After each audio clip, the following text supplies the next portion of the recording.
One of the big players in the small business space is a company called 8x8. They have a service called Packet 8, and we are fortunate enough to have Bryan Martin here with us, who is chairman and CEO of the company, and they made some big announcements today, and he will be sharing them with us, and I'm looking forward to hearing what he has to say, and I don't want to steal his thunder, so I am going to let him do the honors. If you would join me in welcoming him to the stage. Thanks.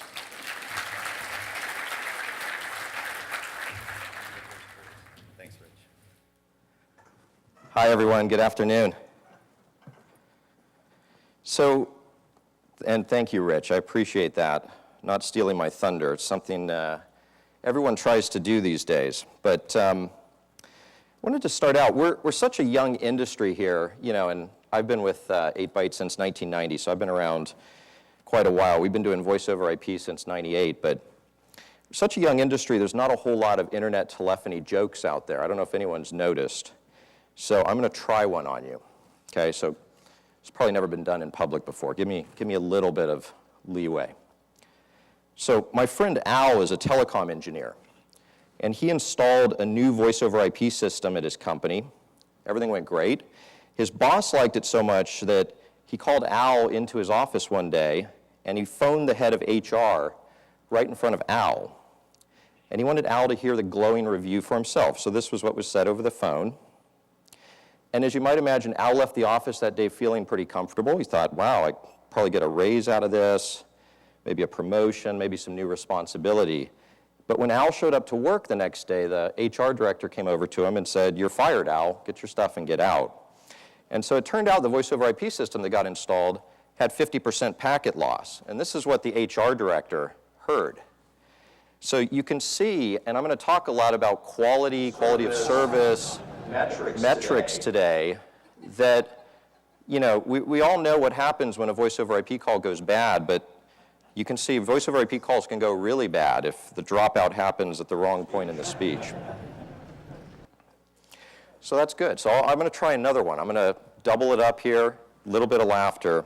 Did you guys hear the one about the drug dealer who was setting up his auto attendant? I know you can't. There's no stump the buoy on this one. I know no one's going to guess the punchline. The drug dealer setting up his auto attendant had an outgoing message that said, "If you're calling to buy marijuana, press the hash key." All right. So seriously, those are the only two voice over IP jokes I know. So you're safe the rest of the talk. Maybe. It's always the thunder.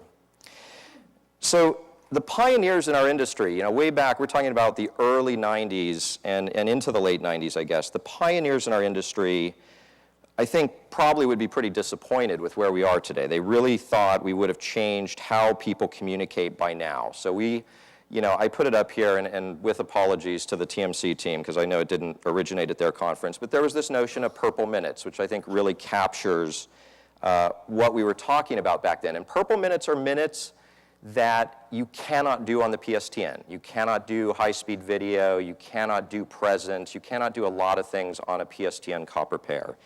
And so we said, you know, the way we're going to change how people communicate is by doing more purple minutes, and that's how we're going to make all of our money, as opposed to black and white, you know, which is the legacy, voice-only, cheap long-distance kind of minutes. And, you know, as you all know, the folks that are making money in this space, we're all doing a lot of black and white minutes. Now, at 8x8, we haven't given up on this lofty goal. I think this is a great goal. My CTO asks me at least once a week, why do people hang up at the end of a phone call? I mean, we're out here selling unlimited minutes these days. It doesn't cost the customer anything more. It doesn't really cost the network provider, especially if they're on net minutes or traffic. And so why not just keep the line open at the end of the conversation? And if I need to talk to someone again, I just say, "Hey, are you still there?" And I don't have to dial again. I don't have to set up a new connection. And, you know, I think it's a good question. And if you go to the financial industry, the trading floors have had this type of connection for quite a while. They call it a squawk box, where they actually keep a live line open during the day, during the trading day, so that the boss can say, hopefully they're saying, "Buy EGHT. Everyone start buying EGHT. That's what we want them to hear. But all the brokers hear that, and the brokers can talk to each other in real time because they've got this squawk box open. And so I actually saw one of our banking customers implement this with one of our services. They just, during the trading day, conferenced all of their phones together.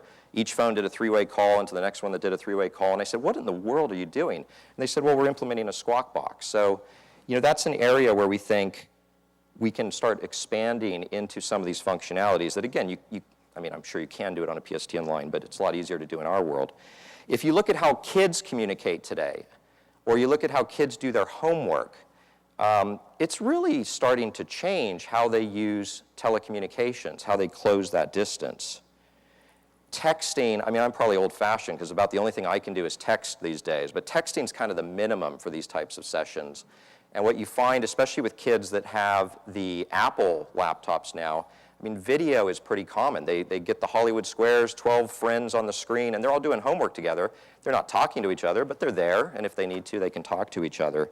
But for the rest of us, especially in the business space, which I want to talk about, we're still using our normal black and white phone minutes most of the time.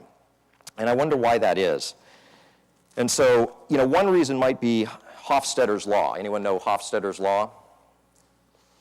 Hofstadter's Law says things always take longer than you think they will, even when you factor in Hofstadter's Law. So it's got a little recursive element there. And I think that's definitely applicable to this industry, where if you think about it, the first 10 years or so of our existence, we've had to spend so much time developing new technologies just to replicate what we already had 10 or 20 years ago. And so to replace those decades of old technologies taken us a while, and maybe it just takes a little bit longer to get there. But I think another problem with the notion of purple minutes is that they're a lot harder to use. The interface, by its very nature becomes a lot more complex than the interface that we've all used to consume black and white minutes. So we continue to go with the easy interface as a user, maybe just because it's easier. And I ran across a video I want to share with you. If you look at the phone interface as a means of conducting our communications, the pace of human change has been extremely slow. I think it's amazing how long the basic kind of 12-button interface has been with us. If you look at how we dial cell phones, some of us, probably my mother-in-law excluded, but most of us have learned how to hit send at the end of the phone number, but even that took us 20 years to kind of make that change.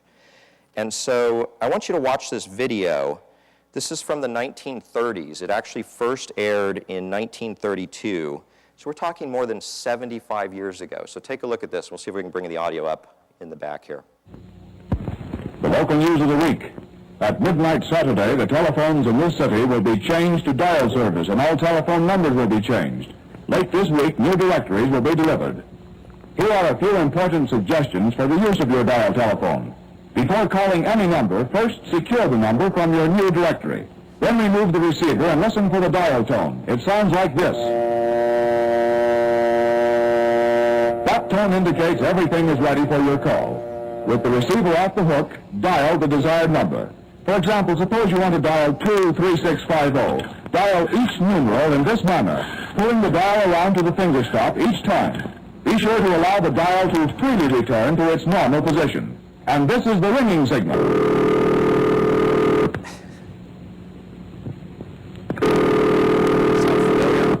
If the line is busy, you'll hear this busy signal. Until Saturday midnight, please use your present directory and make your calls in the usual manner.